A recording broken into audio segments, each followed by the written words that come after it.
Bonjour, bonsoir, ça dépend de l'ère que vous nous suivez. J'espère que vous vous portez à merveille par la grâce de Dieu.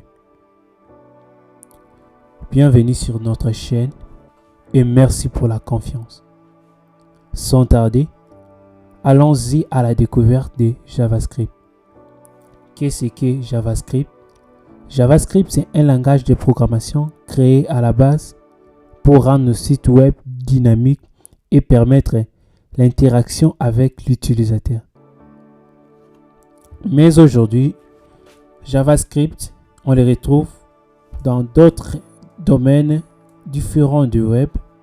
Exemple, on a des applications Android écrites en JavaScript. On a aussi des programmes écrits en JavaScript. Comme tout langage, JavaScript a des normes, a des règles, a des protocoles. Avant de continuer, j'aimerais donner une différence brève entre JavaScript et Java parce que beaucoup de gens font des confusions sur ça.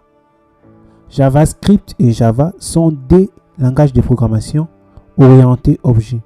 JavaScript, c'est un langage de programmation orienté objet à script interprété et Java, c'est un langage de programmation orienté objet compilé. C'est-à-dire, JavaScript peut être exécuté directement, tandis que Java, non. Il a besoin d'un compilateur. Pour écrire nos codes JavaScript et pour les visualiser, on a besoin de programmes. Pour écrire nos codes, on a besoin d'un éditeur. Pour les visualiser, on les visualise dans une console ou dans un navigateur. Pour l'instant, on va utiliser la console. Pour nous faciliter la tâche dans l'apprentissage, on a choisi Visual Studio Code. Sans tarder, on va sur Google.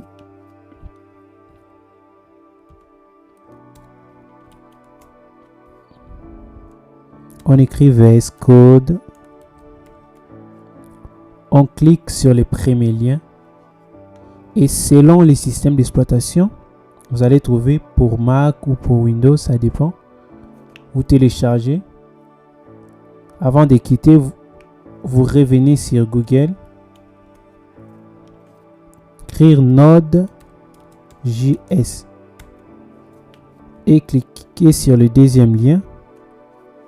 On choisit le lien de gauche parce que c'est recommandé. On clique, on télécharge et on l'installe.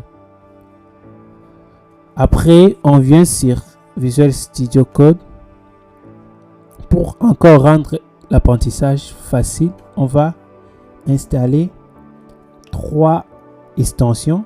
On vient sur le menu affichage et puis sur extension, on écrit French Language.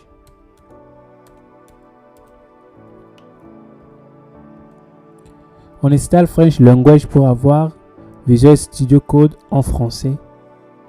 Pour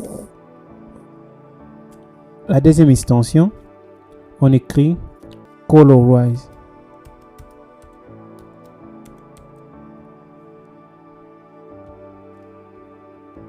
On choisit bracket pair Colorize juste pour styliser nos codes de la même façon. Enfin, pour finir, on écrit JavaScript Code Snippet.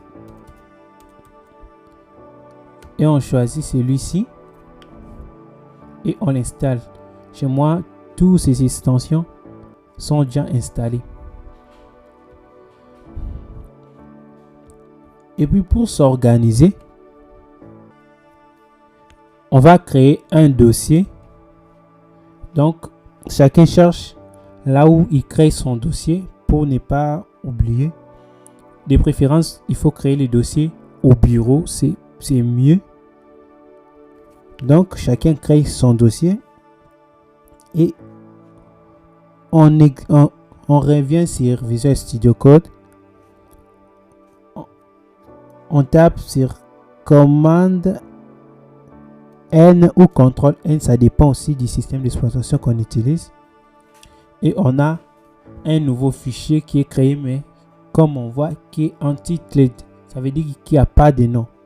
Donc on doit enregistrer. On fait commande S ou CTRL S.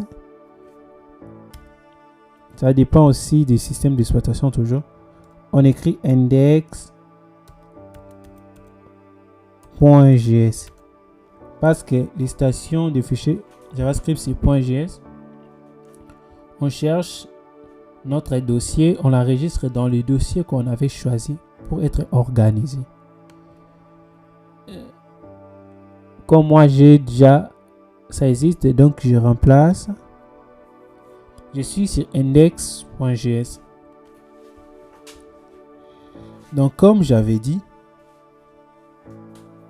qu'on va utiliser Visual Studio Code pour faciliter, parce qu'on doit visualiser nos codes aussi sur Visual Studio Code pour un débit, pour pas compliquer les choses.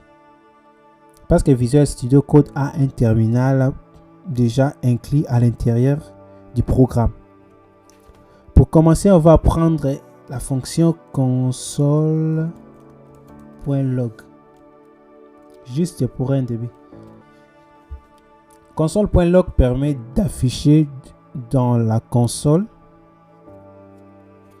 et puis on écrit hello les amis.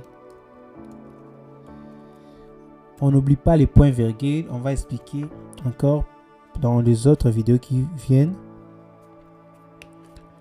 Et puis on vient en bas ici dans cette icône, dans les 3 points, terminal.